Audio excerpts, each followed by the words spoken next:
Good evening. Happy St. Patrick's Day.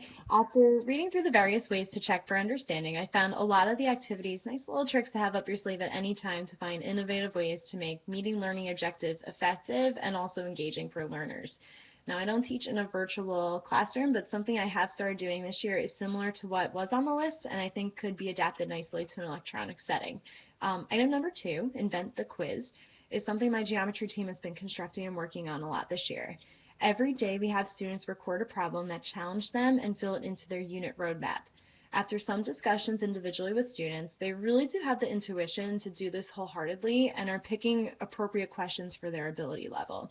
By the end of, let's say, a 10-day unit, they now have 10 questions, which is really like their own personal practice test.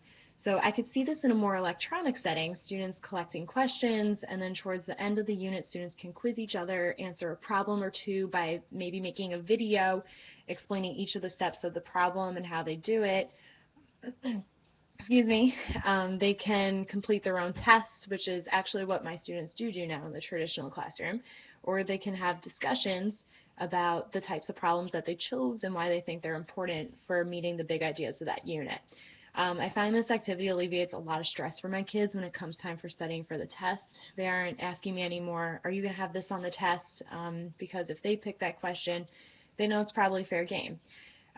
Students are also really motivated to find out what they missed if they are absent, which makes the focus of the learning goals a lot more important in the classroom because they want to complete their roadmap. Also, my school district has a high focus on differentiation of instruction, and every single roadmap is tailored and differentiated towards the needs of each student since it's problems that they pick for themselves. So when I'm in extra help and a student comes in really stuck, I now have a roadmap to turn to, which is a question bank of questions that really challenge them or are difficult for them. So we have a place to start. So the extra help sessions are more targeted to student needs and helps them get stronger where they need it. I do grade it.